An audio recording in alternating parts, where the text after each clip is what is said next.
반갑습니다. 이번 시간에는요, 문법, 의문의 첨가에 대해서 한번 알아보도록 하겠습니다. 의문의 첨가. 첨가라는 것이 뭡니까? 보통 두 의문이 이렇게 합쳐질 때 그 사이에 원래 없던 의문이 새로 생겨 발음되는 현상을 첨가라고 합니다. 없던 게 새롭게 끼어드는 거죠. 자, 그 대표적으로 의문의 첨가 현상으로는요, 니은 첨가 현상을 들 수 있습니다. 니은이 끼어들었다는 얘기죠. 자, 근데 어떤 조건이야? 자음으로 끝나는 말 뒤에 모음 이 또는 야여 요유, 야여 요유도 이어 이어, 그죠? 이오 이우 해서 반모음이가 다 들어있죠. 그래서 어쨌든 이렇게 자음으로 끝나는 말 뒤에 모음 이나 반모음 이로 시작하는 야여 요유로 시작하는 말이 이렇게 결합하면요, 니은음이 첨가되는 현상이에요. 예를 한번 볼까요? 맨입. 여기 이응은 형식 초성이죠? 이응은. 근데 여기에 보면 닙 해서 니은이 새로 생겨난 걸 볼 수 있어요. 자, 신여성에서도 녀라는 니은이 새로 생겨나 있고요. 한여름에서도 녀 나왔고요. 담요에서도 뇨, 식용유에서도 식용뉴 해서 니은이 다 새롭게 더 생겨 있는 것을 볼 수 있습니다. 이런 현상들을 우리가 니은 첨가 현상이라고 하죠.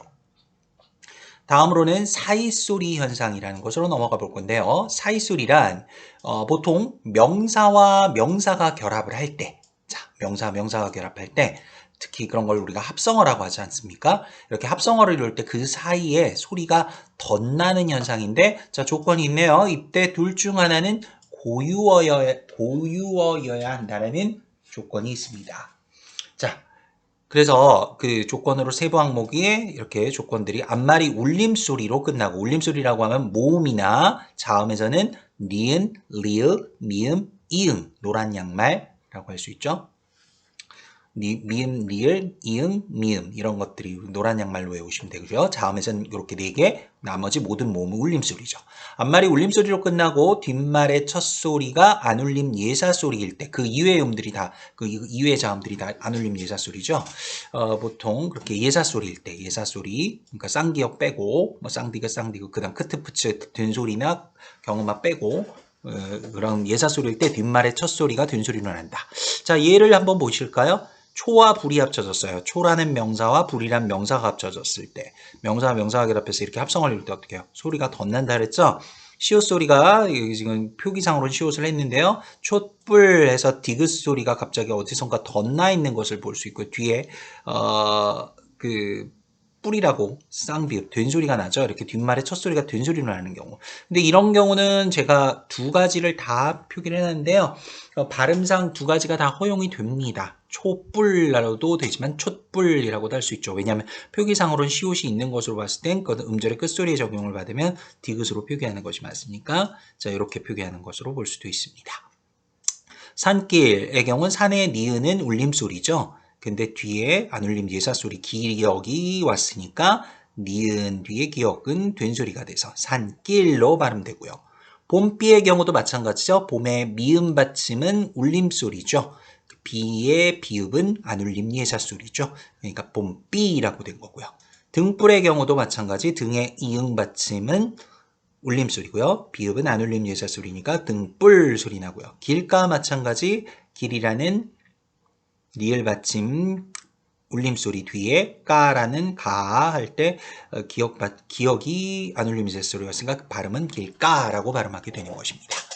자, 두 번째 조건에서는요, 앞말이 모음으로 끝나고 뒷말이 니은, 미음으로 시작될 때 니은이 첨가된다라고 했습니다. 그럼 이건 니은 첨가 현상이 일종이 아닌가요? 이렇게 아마 이야기하는 학생들도 있을 수 있을 거예요. 자, 그런데 앞말이 모음으로 끝났고요. 뒷말이 니은 미음으로 시작할 때 니은이 첨가된다. 예를 한번 볼까요? 코와 날이 합쳐지면서 합성어죠. 여기에 발음상 콧날이라고 해서 니은 소리가 덧나 있습니다. 이 니은 소리가. 그래서 표기상에서는 시옷을 첨가하죠. 그래서 사이시옷은 소리가 첨가되었다는 표시예요. 이렇게 사이 소리를 첨가해 줄 수 있는 말들이 보통 사이 소리 현상에 니은 소리가 덧나는 거죠. 이와 몸이 합쳐져서 인몸이라고 발음할 때. 그런데 맨입은 시옷 소리가 첨가된 것이 아니지 않습니까? 이런 경우는 그냥 니은음만 첨가됐기 때문에 니은 첨가 현상으로 보는 거고요. 자, 잇몸이라고 할 수 있겠고요. 그래서 시옷이 표기상으로는 첨가돼 있죠. 비와 물이 합쳐져서 발음상 니은 소리, 빗물, 니은 소리가 덧나니까 그것을 표기해주기 위해서 시옷이 첨가된 거죠. 그래서 시옷은 소리가 첨가되었다는 표시를 해주는 것이다. 이렇게 보시면 되죠. 자, 그 다음에 앞말 받침에 상관없이 뒷말이 이나 또는 반모음 이야 여요 유로 시작될 때 니은 또는 니은이 첨가된다. 니은이 한 번 첨가되는 경우도 있지만 니은으로 두 번 첨가되는 경우도 있다라는 겁니다. 자, 집일의 경우는 한번 볼까요? 집과 일이 합쳐지는 단어인데 니은 소리가 첨가됐고요. 그 다음에 그 니은의 앞에 비읍이 오니까 비음화 현상에서 미음이 소리가 났죠. 그래서 이거 어쨌든 니은 소리가 한번 첨가됐죠. 그래서 집일 할 때 집일에 이 모음이 있었죠. 여기 이 모음, 여기 이 모음이 있습니다. 이 모음 앞에서 그래서 니은이 첨가됐어요. 한 번 첨가된 거죠. 솜니불의 경우도 마찬가지고요. 자, 물약 이런 경우도 마찬가지죠. 깻잎, 깻잎의 경우 또 잎 해서 한 번 첨가돼 있는데 여기 니은이 한 번 또 첨가됐죠. 니은 두 번 첨가된 경우가 되겠죠.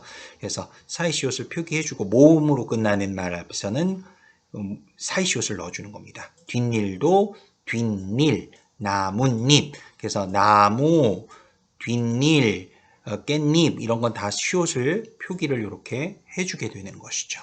그죠? 자, 이렇게 살펴보시면 되겠습니다. 지금 사이시옷의 표기는 어떨 때 해주냐? 사이소리 현상이 일어나고 모일 때 요거 중요하죠. 앞말이 모음으로 끝난 경우 사이시옷을 표기합니다. 앞말이 뭘로? 바로 모음으로 끝난 경우. 이 경우에 사이시옷을 표기한다.